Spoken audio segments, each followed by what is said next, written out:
चिड़िया अपने पति और 2 बच्चों के साथ रहती थी। पहले तो उन्हें किसी बात की कोई चिंता नहीं थी, क्योंकि मीनू चिड़िया के पति मानू चिड़िया की नौकरी अच्छी थी, इसलिए उनके घर का गुजारा बहुत अच्छा हो रहा था। लेकिन अब जब से मानू चिड़िया की नौकरी खत्म हुई थी, तब से उनके घर के हालात कमजोर हो गए थे। अब तो जंगल में नौकरी तो दूर की बात, मजदूरी भी नहीं मिल रही थी।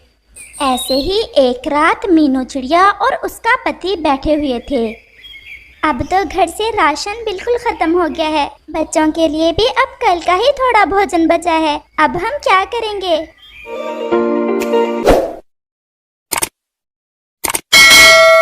मैं तो खुद इसी वजह से बहुत परेशान हूँ, लेकिन क्या करूँ। सारा दिन मारा मारा फिरता हूँ, लेकिन कहीं से कोई काम धंधा नहीं मिलता। कल मैं पहाड़ों के दूसरी तरफ वाले जंगल जाऊंगा, शायद वहाँ पे कोई नौकरी मिल जाए। लेकिन वहाँ पहाड़ों पर तो खतरनाक चीलें रहती हैं। उन चीलों से डरता तो कोई भी पक्षी पहाड़ों पर नहीं जाता। लेकिन ऐसे पंख पर पंख रखकर भी तो नहीं बैठ सकता, मुझे जाना ही होगा। वो दोनों पति पत्नी बातें करते करते सो जाते हैं। अगली सुबह मानू चिड़ा दूसरे जंगल जाने के लिए तैयार था। ये कुछ चने के दाने हैं, आप इन्हें अपने साथ ले जाएं। अगर रास्ते में भूख लग गई तो खा लेना। आप अपना और बच्चों का ख्याल रखना। और मानू चिड़ा अपना सफर शुरू करता है।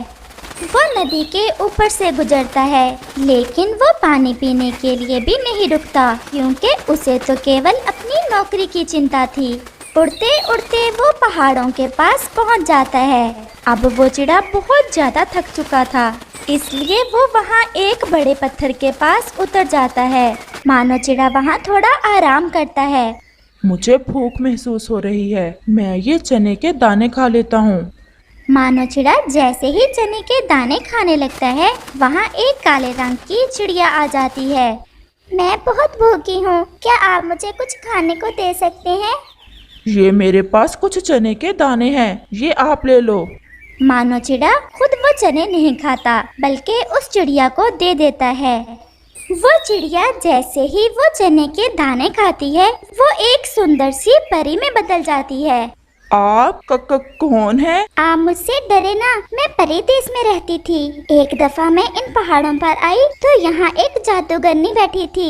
मुझसे गलती से एक पत्थर उनके लग गया, तो उसने गुस्से में आकर मुझे काले रंग की चिड़िया में बदल दिया और ये श्राप दिया कि जब तक कोई राहगीर मुझे खाने के लिए भोजन नहीं देगा, तब तक मैं उसी काली चिड़िया के रूप में रहूंगी। उस दिन से मैं किसी राहगीर का इंतजार कर रही हूँ। शुक्र है आज आप पहाड़ों पर आ गए। आपको नहीं पता आपने ये कितना बड़ा काम किया है। इसके बदले में मैं भी आपको कुछ देना चाहूंगी। ये लें, ये जादुई चूल्हा है। इस चूल्हे पर आप जो बर्तन भी रखोगे वो खुद ब खुद भोजन से भर जाएगा, और जब बर्तन भोजन से भर जाए तो आप ये मंत्र पढ़ना, शाम को लौटे सुबह का भूला, बंद हो जा जादुई चूल्हा। मुझे सब पता है, आप नौकरी ना होने के कारण बहुत परेशान हैं। ये चूल्हा ले जाएं, आपकी सारी मुश्किलें खत्म हो जाएंगी।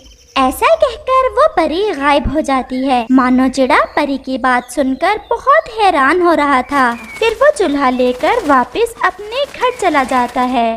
आप इतनी जल्दी आ गए, नौकरी का क्या बना और चूल्हा कहाँ से लेकर आए हैं? मानू चिड़ा अपनी पत्नी को सारी बात बताता है। अगर ये चूल्हा सच में ये काम करता है, फिर तो हमारी सारी मुश्किलें खत्म हो जाएंगी। तुम देगची रखो चूल्हे पर। चिड़िया जैसे ही चूल्हे पर देगची रखती है, चूल्हे में खुद ब खुद आग जल जाती है और देगची भी भोजन से भर जाती है। फिर मानू चिड़ा वही मंत्र पढ़ता है, शाम को लौटे सुबह का भूला, बंद हो जा जादुई चूल्हा। उस दिन चिड़िया का परिवार पेट भरकर भोजन खाता है और सो जाता है।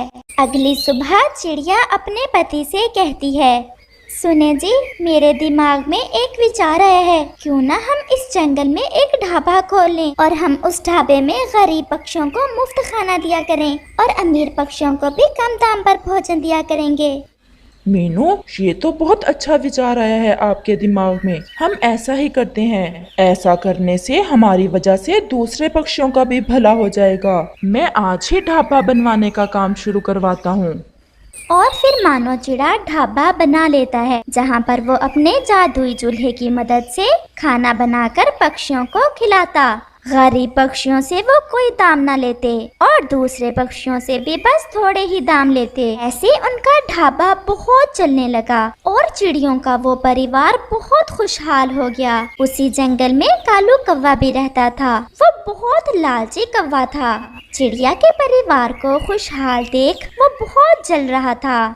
हो ना हो, कोई बात जरूर है। इन चिड़ियों को 2 वक्त का खाना भी ठीक से नहीं मिलता था और अब ये ढाबा चला रहे हैं और खाना भी इतना सस्ता बेच रहे हैं। मैं कैसे भी करके ये सब जान कर रहूंगा। मुझे इस मानो चिड़िए पर नजर रखना होगी। मैं कल मुंह अंधेरे ही आ जाऊंगा और देखूंगा कि आखिर मानो चिड़ा क्या करता है।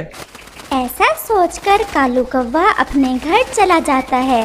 अगली सुबह जब मानो चिड़ा अपने ढाबे की तरफ जा रहा था तो कालू कौवा भी उसके पीछे पीछे ही जाता है।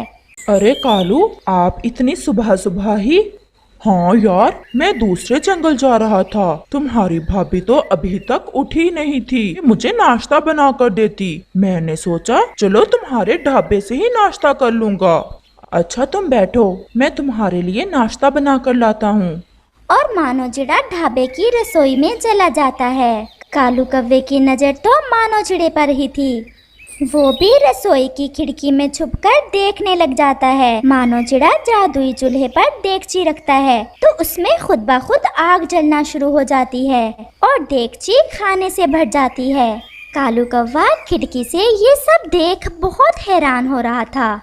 अच्छा तो ये बात है। मैं भी कहूँ ये छोटी छोटी चिड़िया इतनी अमीर कैसे हो गईं?